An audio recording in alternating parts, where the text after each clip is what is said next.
Today, we're going to learn responsive CSS design using Flexbox styling. We're going to turn this gigantic mess of a website into something that looks good and is responsive. And this would be an example of a responsive website, nativenotified.com. This is a push notification service. You'll notice all these boxes change. If you make the screen smaller, it becomes responsive. In other words, it looks good both on a computer and on a smartphone automatically. This video assumes you already know how to use your terminal and GitHub. If you don't know how to use your terminal or GitHub, I made a couple of videos about it. It's in this playlist that's coming up on the screen. The playlist is titled Become a Developer. It's video 2 and 3 in the series on how to use your terminal and GitHub. If you do not know how to use a terminal or GitHub, I highly suggest you watch those videos before watching this one. Let's get started. I put a link to this project in the description below. The first thing you're going to want to do is clone this project. This project is what you see here on this page, this unstyled HTML page. The way you clone this project is you click this code button, this green code button, click this right here to copy this link right here. Then open up your terminal and go wherever you'd like to go on your computer. For this series,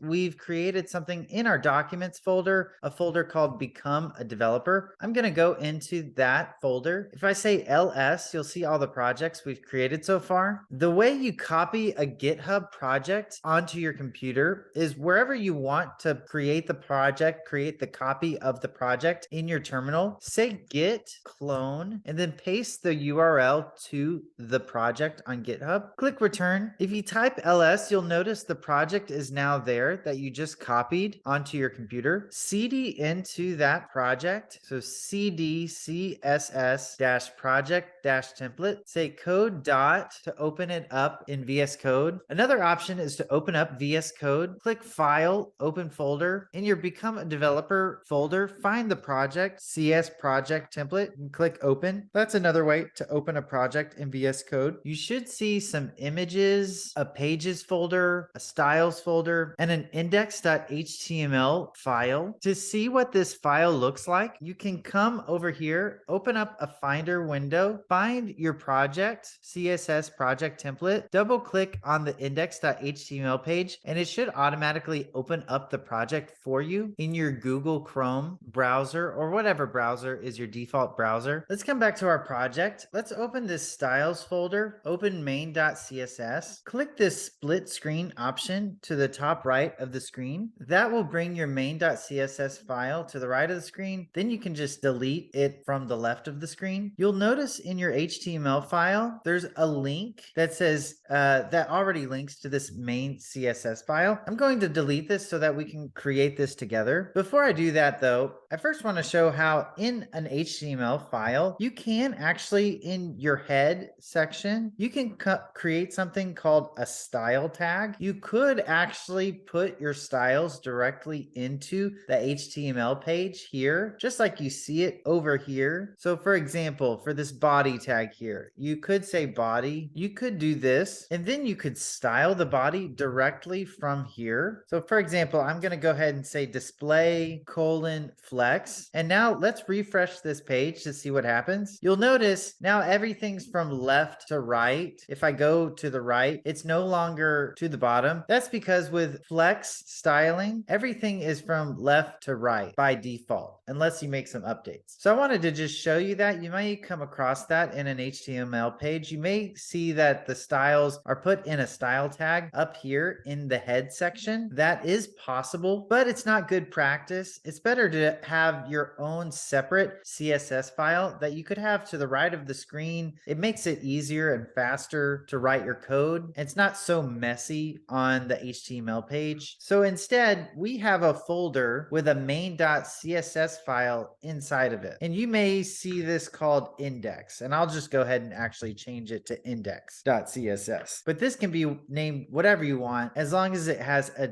.css at the end of it. To link to a style file in the head section, anywhere in the head section, you can say link rel equals double quotations. And since this is a CSS, what's called a style sheet. Here you would type the word style sheet and then you say href. Within the href prop, this is where you put a link to your CSS file that you want to use for this HTML page. Something you can do is type /. What that does is it links to all the files or folders that are on the same level as whatever page you're inside of. So since we're in the index.html page, it gives us access, you'll see, to images, pages, styles. We want to go to styles, and then say /index.css. And now we're officially connected to the index.css page. To close that out, you can just say /right caret. And now in here where it says body, min height 100, view height, let's say display flex again and see if the same thing works. So we'll refresh the page. And as you can see, the display flex did in fact work. And if you come back here and delete that and come over here, it goes back to how it was before. Now let's come back to our index.html file. I want to show you what's going on here. There are various ways you can reference elements or tags within an HTML file. So for example, you'll notice here that this body tag in our CSS file is referenced just by saying body, curly braces, and then within the curly braces, you can put whatever you want, like min height 100, view height, which VH stands for view height. Another way you can reference an element is using its ID. The way you reference an ID in a CSS file is you say hashtag and then whatever the value of the ID is. So for this example, we'll say top dash section. Again, you put curly braces and within here, you can put your value. I'm going to say display : flex because we're going to be using what's called Flexbox styling in this video. Now, if you come back over here and click refresh, you'll notice just that section of the page now is left to right. Just this section with an ID top section. Now, you'll notice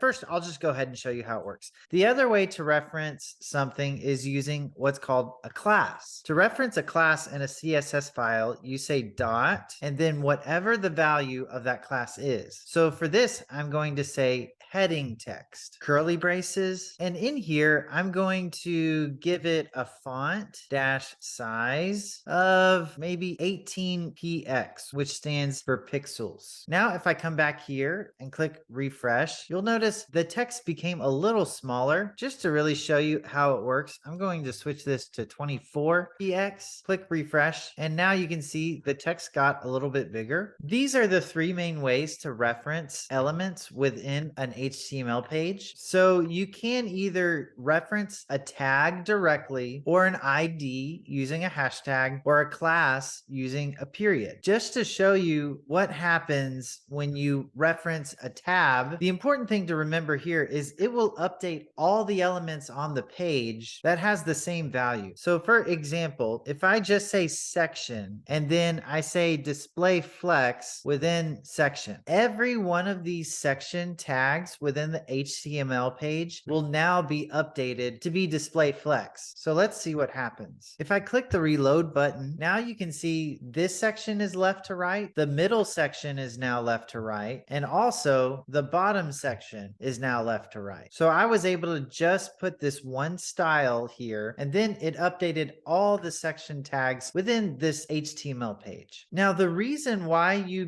would want to use an ID tag to reference an element versus a class tag, they both work the same. So for example, if I were to switch ID of the top section to class, I could just, instead of saying hashtag top section, say dot top section. It'll still work the same way, but the reason why you would want to use an ID instead of a class is we want to use ID when we're just talking about something that will only ever be used one time. So for example, there will always only ever be one top section. There will always only be one middle section, and there will always only be one bottom section. Classes, on the other hand, you should use a class when you plan on using something over and and over again. So you'll notice for all of our header text, like my input, section header, for all of these, I have the same class, heading text, and you can see it's used multiple times. So whenever you use a class multiple times, whenever you want to use some sort of styling over and over and over again, it's good practice to use class. Now I'm going to go ahead and delete this section styling because I don't want to use the same styling for every single section. I've put an ID in each section. So I'm going to copy this instead where it says top section. I'm going to copy that 2 times and then paste it 2 times. And then I'm going to switch this one to say middle section, this one to say bottom section. What I'm going to do is go through one by one through each of these sections and style each of them the way that I want. And I'll explain the styling that I'm using along the way. If this doesn't all make sense at first, just continue to follow along. Hopefully by the end of this video, it all makes sense. And you can always go back to any part that you were confused on. So first, we're going to style this top section. So in this top section, the first thing I want to show you is something called padding. I'll say 20 px for now, and px stands for pixels. And whenever you're using padding, it's always good to use something called box dash sizing and then say border box. What this does is it makes sure that your box doesn't grow whenever you add padding to it. Now, if I come to my web page and click reload, you'll notice what it did was padding added space around this box here. And to show you what I mean a little bit more clearly, under this, I'm going to say border, and in the border, I'll say 2px solid, and then I'll just type the word black. What this says is I want a border around the top section that is 2 pixels thick, it's solid, and it's the color black. So if I come back over here, click refresh, now you can see a border around this section. What padding does is it adds space from the outside of the container. It pushes everything in. So if I make this a little bit bigger, I'll go ahead and comment this out so that there's no padding at all. If I click refresh, you'll notice there's no spacing here. But if I uncomment that out, and I'll go ahead and say 50, just so it's easier to see. Now you can see there's spacing. It pushes everything in from all sides. And within padding, you can add more than one number. For example, if you say 50px and then 20px, the first value is top to bottom, top and bottom. The second value is left and right. So let's see what happens. So if you refresh the page, you'll see now there's 50 pixels of padding on the top and on the bottom, but there's only 20 pixels of padding on the left and on the right. And you can even go further than that if you'd like. If you add another number, maybe 30 pixels, what this does is this means this first one is the top value, the second one is the right value, the third one is the bottom value, and the fourth one would be the left value. So let's see what this looks like. If I click refresh, you'll notice now at the top there's 50 pixels of padding. To the right, there's 20 pixels of padding. To the bottom, there's 30 pixels of padding. And to the left, there's 10 pixels of padding. So that is one way to add padding. You can just use pixels. Another way is to use percentages. So for example, if I say padding 5%, what that means is it's going to add 5% of the page as padding. So for example, let's come over here, click refresh. You'll notice now there's 5% padding on all sides. And let's say you can use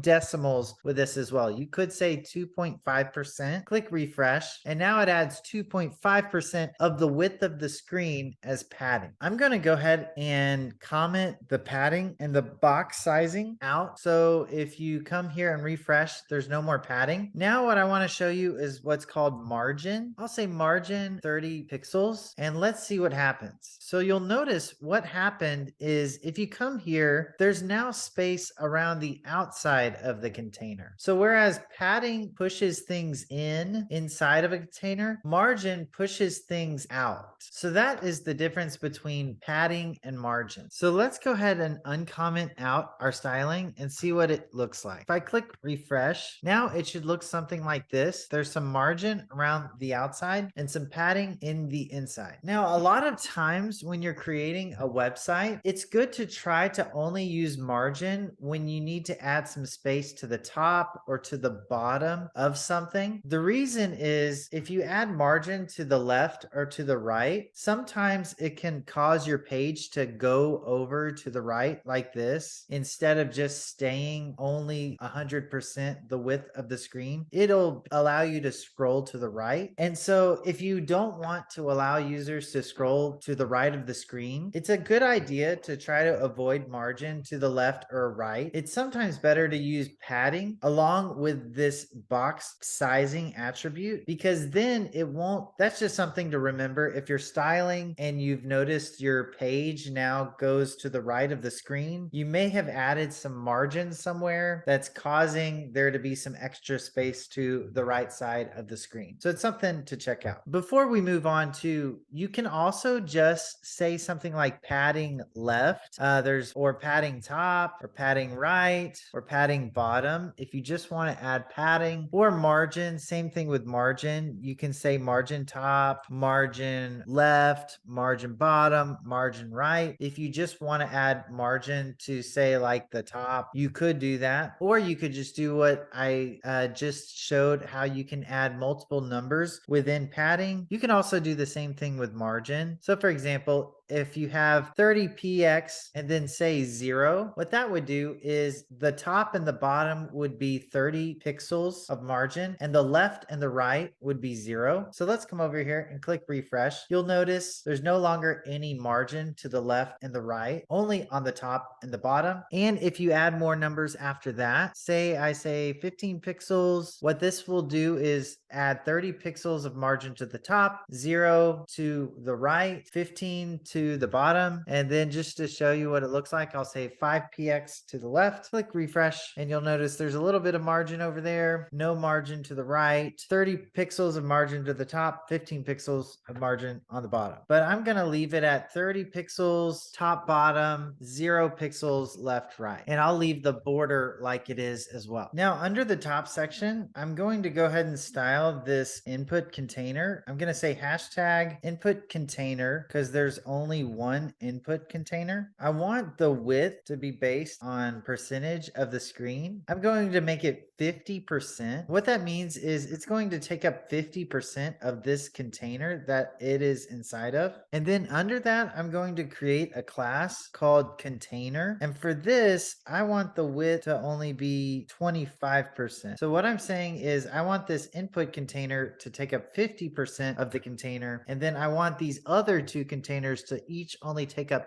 25%. So if you come up here and click refresh, what you'll see now is the input container now takes up 50%, half of this container, and the other two containers each only take up 25%. And just so you can see a little bit better, I'm going to take this border and I'll put it around each of these. I'm going to switch it to 1 pixel and put this around the container as well. And come back here, click refresh, and you can kind of visualize the padding a little bit better too, how it pushed all the content in 2.5% of the view width. Now I'll use this as a way to show kind of what I meant earlier on why you should use padding over margin sometimes. For the input container, let's go ahead and add a little bit of padding. I'll just say 15 pixels on all sides. And let's do the same thing for the container. Let's see what that looks like. All right. To add some separation between these containers, underneath padding, let's add margin of 15 pixels on all sides. Let's see what that looks like. Yeah, that looks better. And since we're adding some margin around these boxes, let's go ahead and remove the top section padding. Let's comment that out for now just to see what that looks like. Yeah, that looks better. And I kind of don't like how the margin is smaller here, bigger here. The reason that's happening is because each of these containers are giving 15 pixels of margin on every side. One way we can fix that is to go back to our top section padding. Instead of it being 2.5% on all sides, let's just switch it to 0 top, bottom, and then we'll say 15 pixels left and right. Then if we refresh the page, you'll notice now the spacing is the same size because on each side it's adding up to 30 pixels now. now. For this next part, we're going to create a container for each of these sections and add some shadow around the container to really make it pop. I want to go to the body tab. Let's add a background dash color. I'll put this link in the description below. A way you can reference colors is using what's called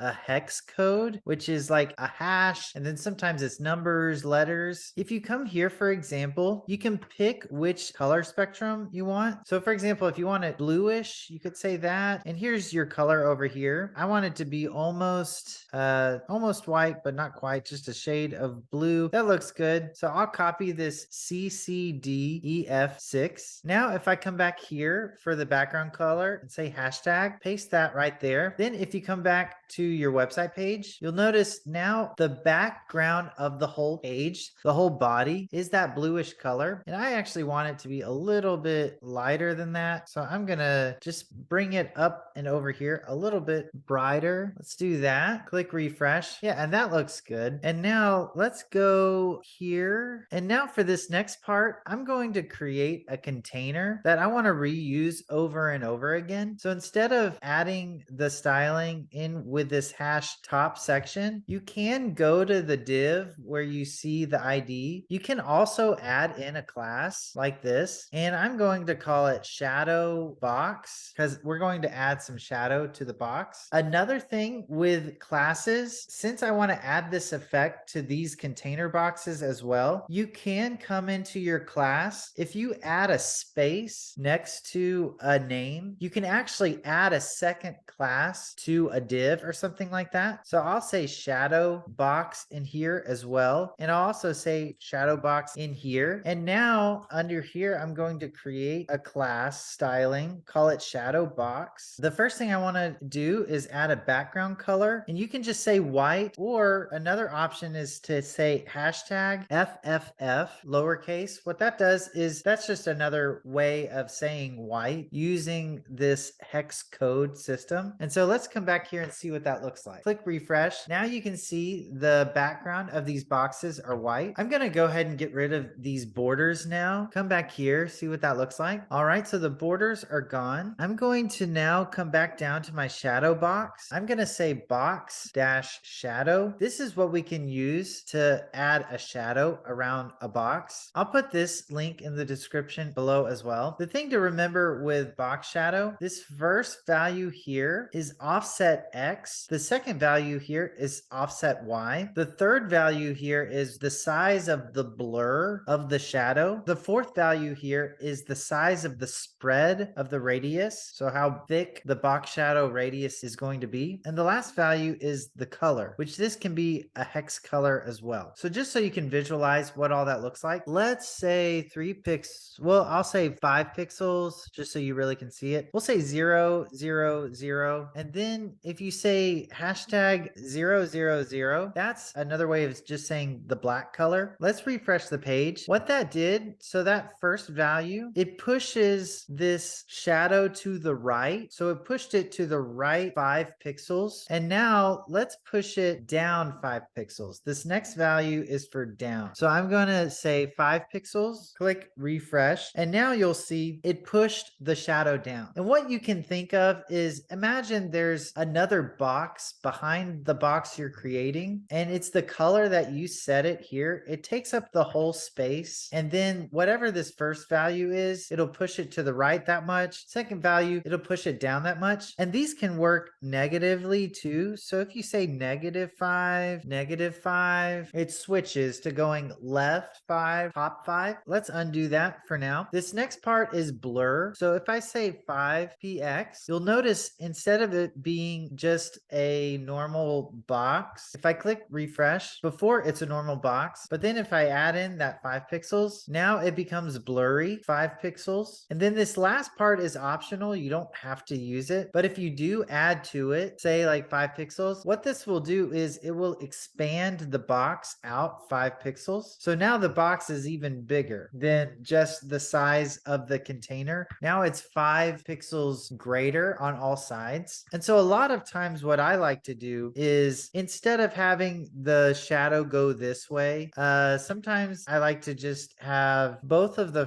first values be 0, so that the shadow now is on all sides of the box. And sometimes I'll just add in maybe 2 to the outsides of it, and then this maybe 3, something like that. And then one of the things you can do in VS Code, if you hover over that box and come up here, you can grab this here to change the color of the shadow to whatever you want. So I'll say 909090, see what that looks like. Yep, and that looks a little bit better. And I'm actually going to switch this to 1, this to 2, see what that looks like. So it's not so strong. Yeah, that's starting to look better. And maybe I'll brighten it up even a little bit more. So I'll say A8, A8, A8. See what that looks like. Yeah, I think that looks a little bit better. Now, what if you want to add some curves around the side? The way you would do that is you would say border dash radius, and you can say however many pixels you want. I'll say 6 pixels. See what that looks like. And now you can see there's 6 pixels around the edges. Let's see what 12 looks like. Yeah, I think I like 6 pixels better. This can be whatever you want. You'll literally could be sitting here for hours just trying to update little things like that to be however you want. I'm going to try 8 pixels. Yeah, I think that looks okay. And this is just completely preference, what you would like to do. And now for this input container, I'm going to show you a little bit more about Flexbox styling. So let's come up here to our input container. Let's go ahead within here. We have to say display flex in order to be able to access any Flexbox related styling. First thing to notice, if I click refresh, now it's left to right, but say I still wanted it to be top to bottom instead of left to right, you can still do that with Flexbox styling. The way you would do that is you would say flex dash direction. Normally it's set to row, but I want to switch it to column so that it'll be top to bottom. Click refresh. There's a couple things I want to show you. One is justify content. I'm going to say center and align items center. Now, normally, let me first click refresh and show you what happens. As you can see, it centers it left to right and also top to bottom. Normally, if Flexbox were set to row, left to right, justify content means how you want it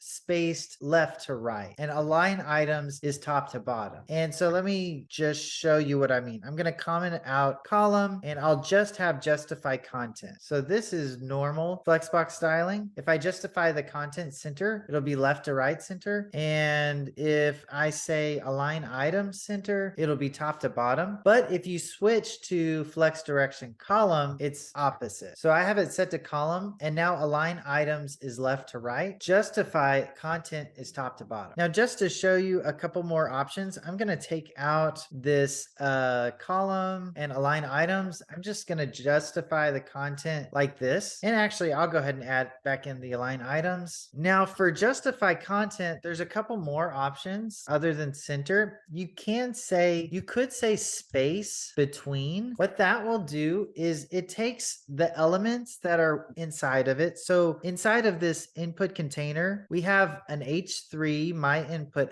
element, and also this form, this searching form. What space between does is it takes those two items and it spreads it out as far as it can. So my input is brought all the way to the left part of the container, and this input is brought all the way to the right part of the container. And then if I were to switch back on column, you'll notice it'll say be top to bottom. It'll do it top to bottom. And I'll just leave column on for a second. Another option for justify content is space around. Let's come back here and see what it does. If you say space around, what space around does is it adds space around both sides and in the middle to be equal. So you'll notice there's space here, and space here that are all about the same. And say you did that center here. One last thing I want to show you is if you ever come across a situation, there may come a time where you want to use this space around and space between for align items. Sometimes that can happen. If you ever want to do that, the way you would do that is switch align items to align content, and then you have access to the space around, space between options. But that's rare that happens. Sometimes it does though. Normally you're using justify content, align items. The last thing I wanted to show is space evenly. Let's see what that does. So space evenly is a lot like like space around, let me just show you the difference just by showing it to you. So here I'm going to say space around. I'm going to comment out this space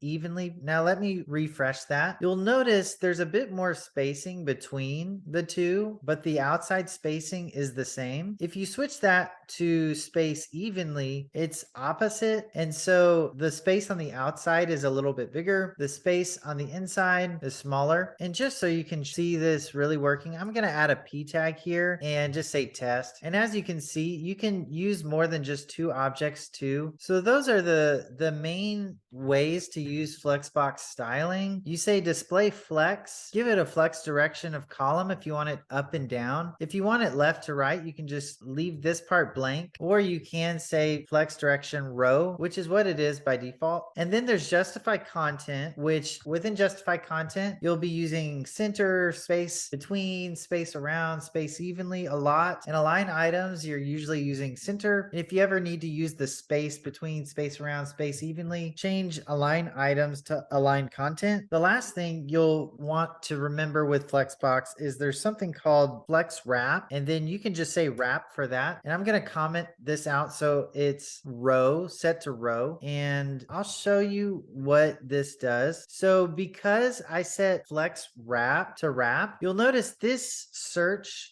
input has a minimum width. So if I start making this smaller, it will automatically wrap this down below these elements here because I have flex wrap on. But now let me show you what happens if I have flex wrap off. If I click refresh, it no longer will wrap the element. Instead, it just tries to keep them all scrunched together and doesn't look very good. So if you're using flex in a row, it's a good idea to have flex wrap set to wrap so that it's more responsive, so that it'll wrap whenever it runs out of space, if maybe it's a smaller screen. Let's go ahead and take out this test p tag. And for now, I'm going to say space between for justify content, align items center. I'm going to delete these and I'll just leave it like that. Now let's go to this heading text. I'll show you the different styles you use a lot with text. The first one is font size. This sets the size of your font. So for example, if I switch this to 30, it should make the text grow. Another thing that you'll use a lot is font family. This is how you can change the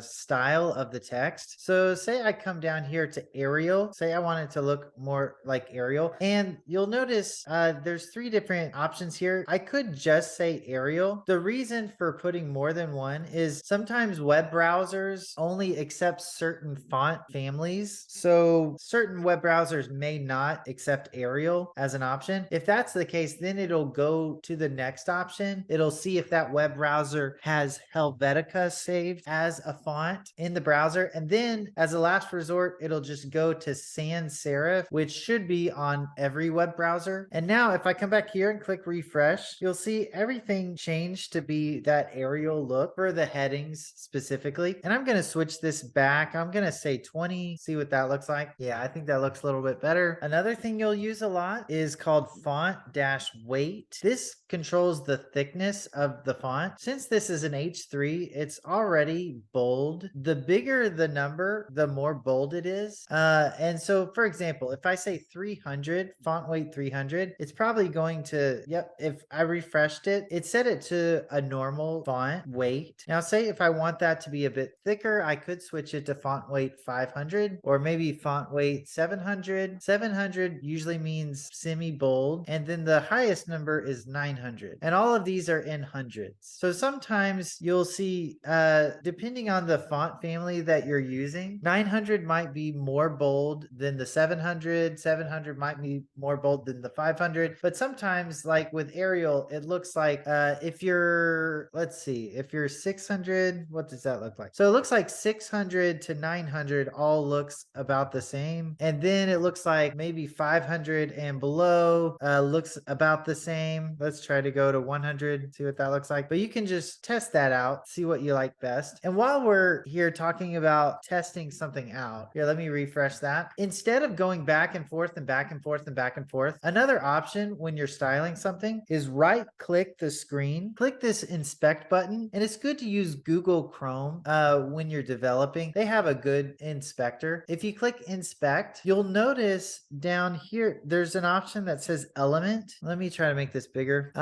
So if you're in elements, you can click this clicker button here, hover over what you're looking to style. So right now we're styling the heading text. Click that. Then you can come down here to your style, which we've been styling this heading text. Instead of going back and forth, switching this to 9, then click refresh and so on, back and forth, you can just come down here directly, and I'll switch it to 500 directly from here. Click return. It changes it for me. I can switch this back to 900. It changes it for me. If I want to try out maybe a different family, it looks like here are some options. I can switch it to fantasy, maybe monospace, all these different options. And let's go ahead. We'll just switch it to fantasy. And then once I have it the way I like it, I can just come here and copy all of this, come back here and paste it into here. And then you can click refresh again and it'll be the way you set it. So that's a way to be editing in real time over here in your what's called dev tools. And then you can just copy and paste it over into here. And that's a lot faster than going back and forth and back and forth and back and forth. And I'm going to go ahead and undo this to keep it at Arial 600. Now you may have noticed when this got a little smaller, this input box looks like this. Say I wanted to keep it like this instead of where it goes top to bottom, keep it left to right. One option is to use your pointer tool here, hover over the box, and then you can look down here. You'll notice underneath that there's something that says 331.29. That means currently it's set to 331.29 pixels in width. I'm going to hover over this, click this to get to the input container. Maybe I could say there's something called min width, which means the minimum width you want to allow this to be. I'm going to say 340 pixels to see what happens. Now, if I do this, this container will never be less than 340 pixels. And I can click here and click the up and down arrow to try out different options. And I'll just keep going down until it does that. And so I know, okay, 300 is a better min width. So I'm going to copy this, come back over here under width. I'll say min width 300. And you'll notice these elements were going off of the screen because of that. Well, to fix that for this top section, we set it to flex. Remember, I said we should say flex wrap. We can go ahead and add a flex wrap there with wrap. And now let's refresh the page to see what happens. Now you'll notice instead of it going off the screen, it'll just bring those two options down underneath the input. And I'm going to exit out of that to see what that looks like. And so we finally reached a point where I can show you what I meant earlier about sometimes it's better to use padding instead of margin, especially to your left and your right. You'll notice I wanted this box to be to the right up here, but instead it's down here. The reason is when I added display flex, instead of this continuing on to the right of the screen, it went ahead and wrapped this down here. So to fix that, if you click this inspector tool, I can just show you how to fix it real fast. If you were to open this part up, come down to your code that says input container. The first thing you could change is with the margin, put a space. So the left right margin is 0. And then at the bottom, say box sizing, border box, and then just do the same thing at the container class. Come to the container. If I switch the left right margin to 0 and then add this box sizing border box, now you can see if I exit out of this, it is the right size. And now it will only switch if I get to the point to where it reaches the minimum width of the input container. So how then would I add a space between these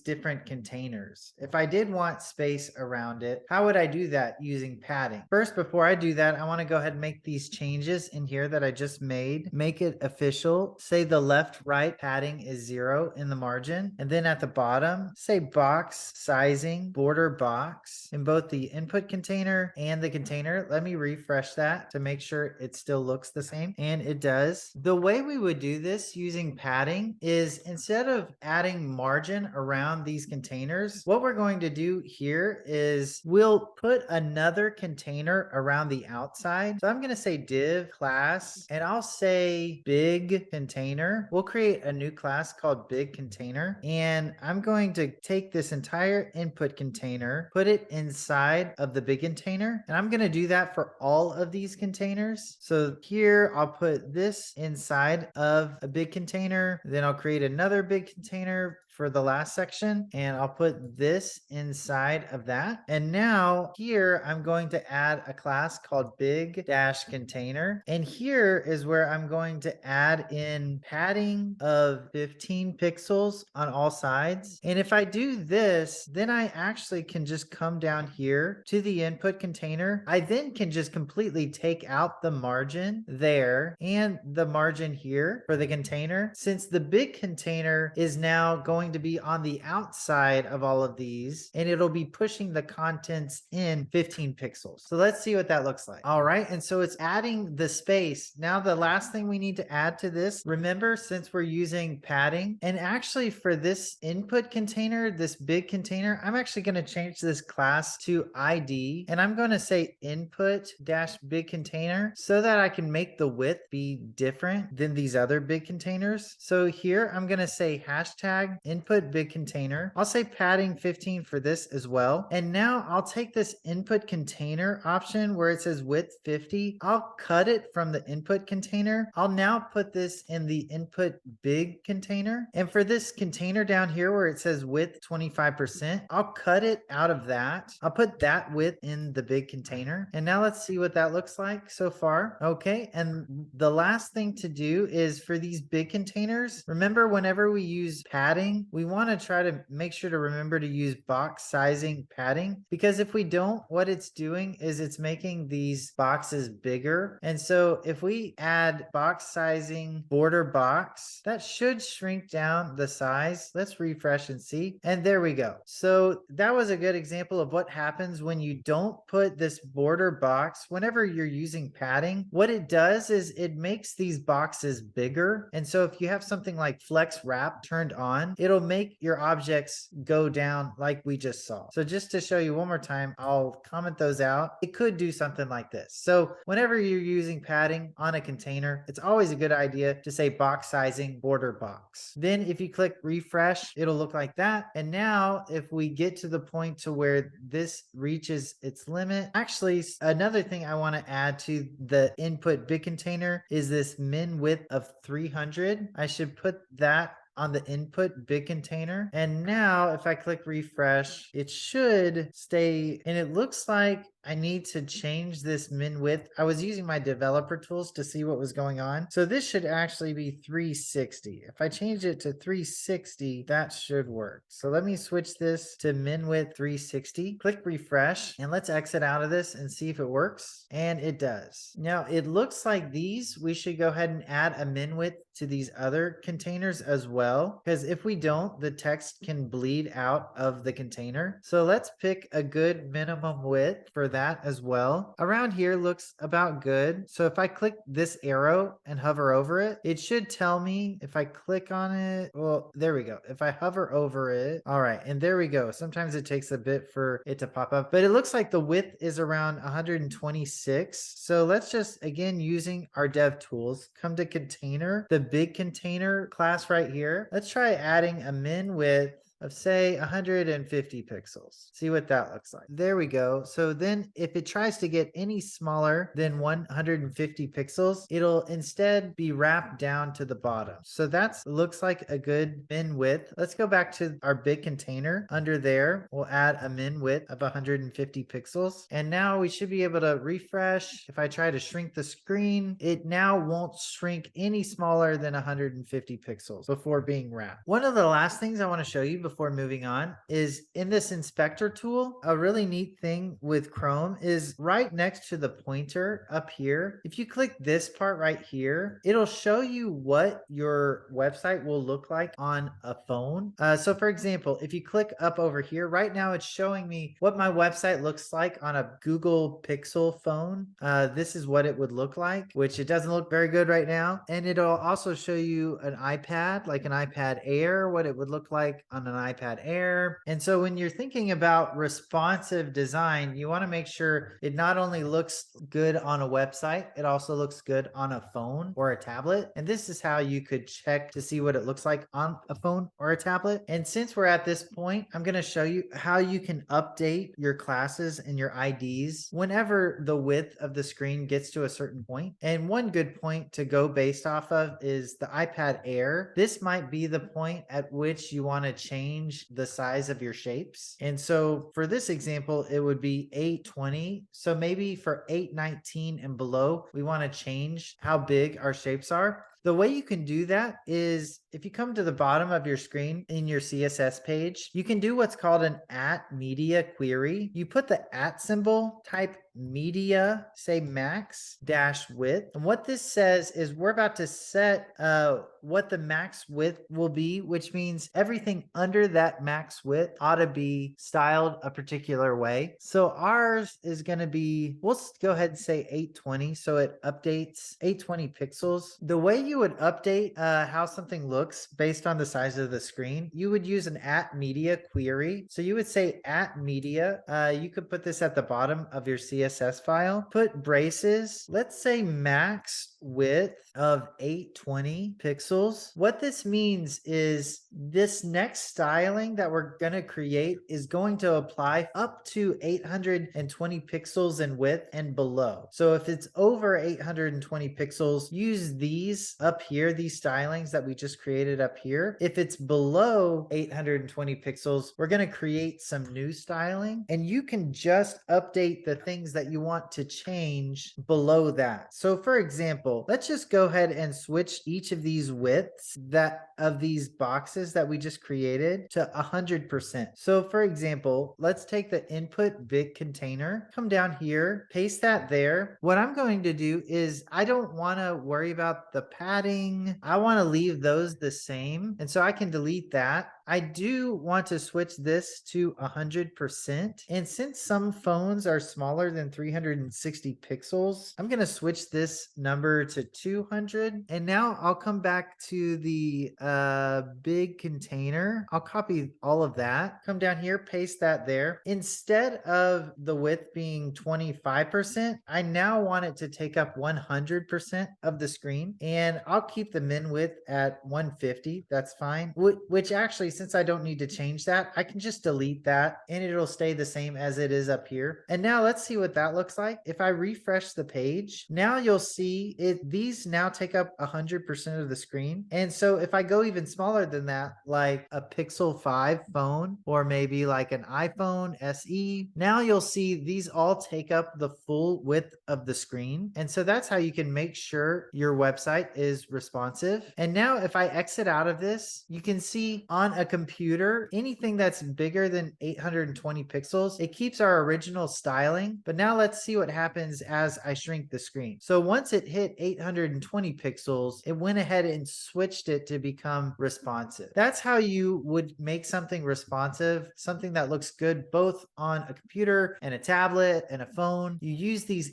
@media queries, and you can go even further than this if you'd like. So say my big containers, instead of 100%, maybe I want to make them 50%. And then say I want to do a second @media query. Maybe I can do another media query. And for this one, I'll say max width of 500, which gets you down to about the size of a phone. And within there, then I'll switch this to 100%. And let's see what happens. Let's come back over here, click refresh, and you'll see once it reached 820 pixels, these now take up 50% of the screen. And now once it gets to 500 pixels, about the size of a phone, now it switches to taking up 100% of the screen. And so that's how you can, again, you can inspect, click this button here, and you can see what it looks like on different devices. So for the iPad Air, this takes up 50%. If I switch it to a phone, it'll now take up 100%. So now this section is completely responsive. And now let's quickly update these bottom two sections. I wanted to show you how to work with images. So down here, let's let's create a class. We have an image class that we created. I'm going to say dot image. And since each section has 3 images, I'm going to give each image a width of 30%. See what that looks like. Let's come back here, click refresh. And as you can see, now each of these are taking up 30% of the screen. For the middle section, we set it to display flex, but really what I think I want to do is I want to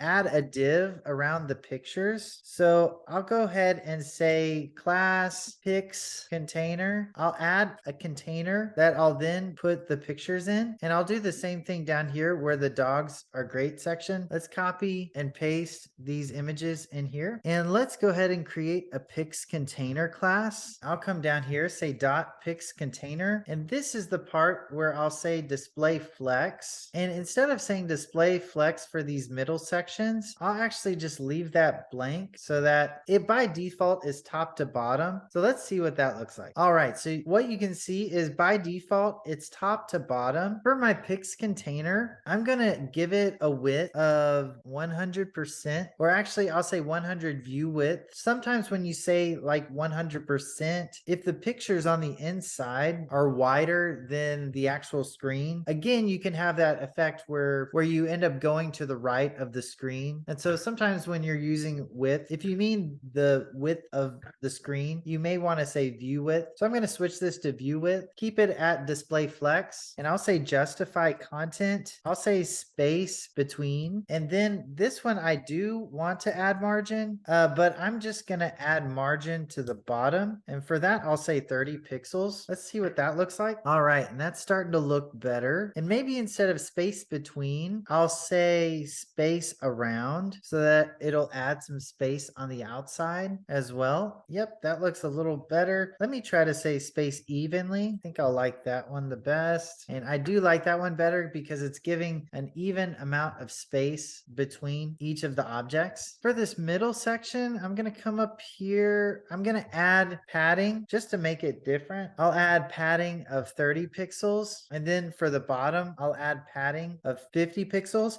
Let's see what that looks like. Okay, and this is a good example of what I was just talking about. Remember how I said if you use percentages, sometimes if the pictures are bigger than the width of the screen, you can see it scrolls to the right of the screen, and I don't want it to do that. But the reason why it's doing that is because over here, I said 30% instead of for the images, instead of 30 view width. Let's do that. Okay, and I see what's happening here. So you'll notice this is going to the right of the screen. I don't want it to do that. The reason why it's doing that though is I said I wanted this pics container to be 100 view width, while at the same time for these sections, I'm giving a 30 pixel padding on all sides. Really now what I should do is I can use this 100 view width for the top layer, the middle section, and the bottom section. So what I'm going to do is I'm going to bring that to the middle section, say 100 view width, bottom section 100 view width. For these pics containers, now that the parent is set to only be as big as the width of the screen, now it's safe to switch this to say 100%. And so what this now is saying is I want this pics container to be as big, as wide as this middle section or this bottom section. And so let's come back over here, refresh, see what that looks like. And there we go. It looks better now. And I'm going to go ahead for this pics container. I'm going to add a margin top. I'll say 15 pixels, see what that looks like. Click refresh, and that looks a little better. And now I think I'm going to actually go back to space between, see what that looks like. I think that looks better since it lines up with the text. And now let's go ahead and use one of these containers that we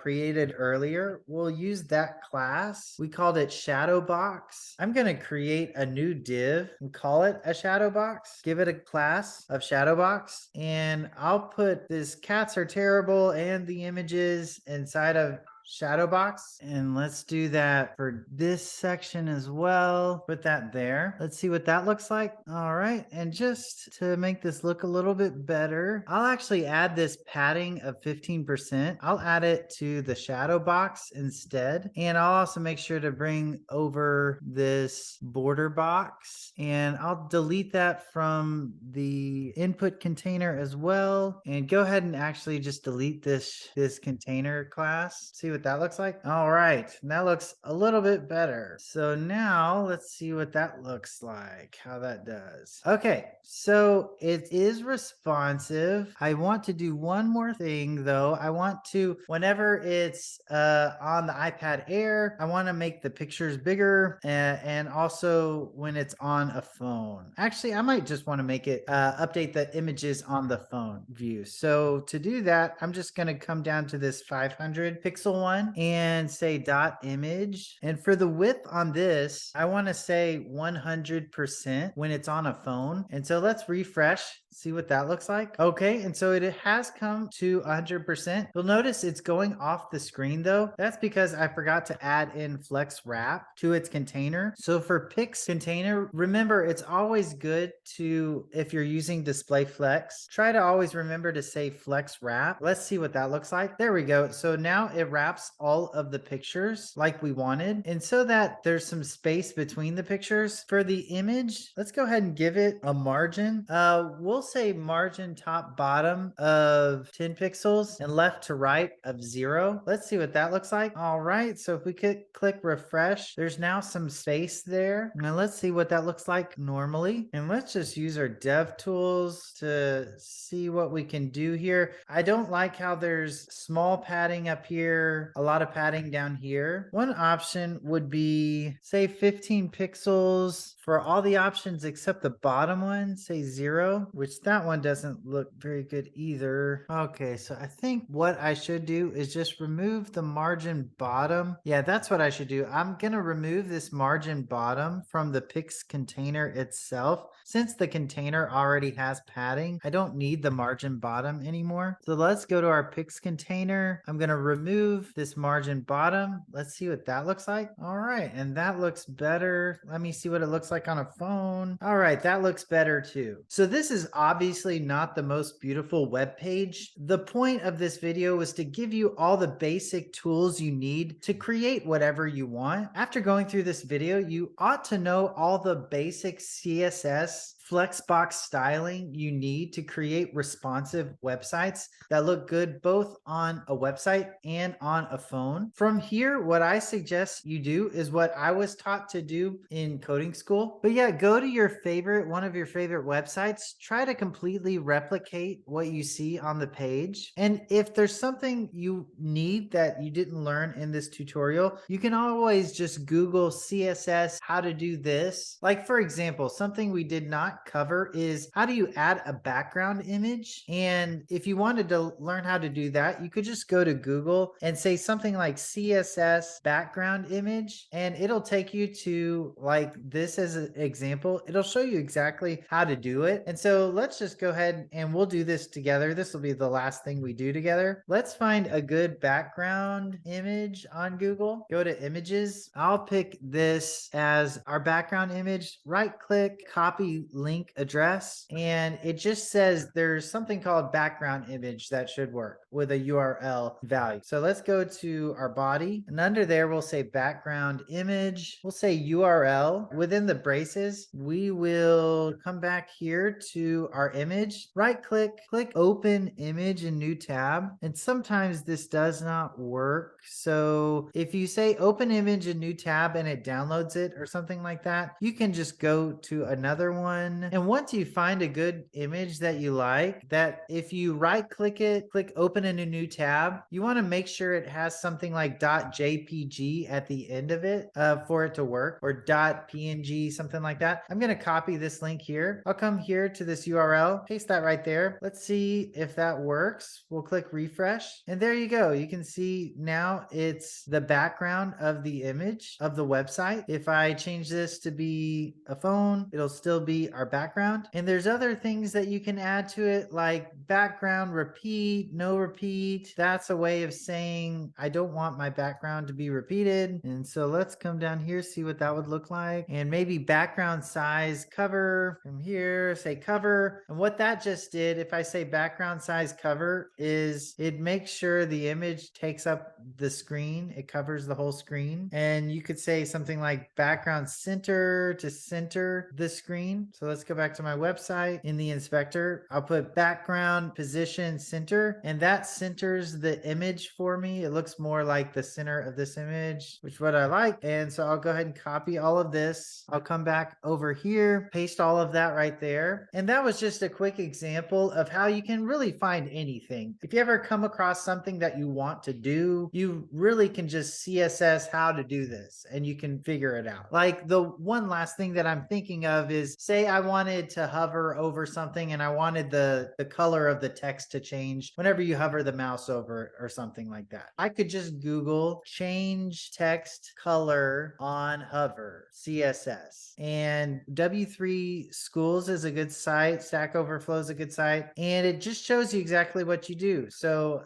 over here for my website, if I use my DevTools and hover over my header text, I learn all I have to do is from over here, you can use this :hover property to make it do something on hover. So let's find the header text. Where is the header text? All right, there's heading text. I'll just say dot heading text :hover. And now what I want to say is color, which this is what you would use to change the color of the text. I'll switch it to aqua on hover. And so now if I come back here and refresh, anytime I hover over some text, now it switches to that new color. And so that's how you would figure out how to do basically anything at this point. You already have the knowledge you need to build pretty much anything and make it responsive using Flexbox styling. And if you ever come across something you'd like to do that's styling based, Google is your best friend. Just literally Google, how do I do this CSS? And the articles will pop up on the screen right away. And so that is how to create responsive websites using CSS Flexbox. Hopefully that all made sense. If you had any questions, make sure to post your questions in the comments below. For my next video, I'll be coming out with how to use JavaScript, a video on JavaScript. You'll learn the basics of how to use JavaScript. And if you followed along in this series, once you learn JavaScript, you're ready to learn a framework called React. And at that point, you'll be a front-end developer. You could actually get a job as a front-end developer. So make sure to subscribe, hit the bell icon if you're interested in that kind of content. Like the video if you'd like to see more content like this. Thanks for watching, and I'll see you next time.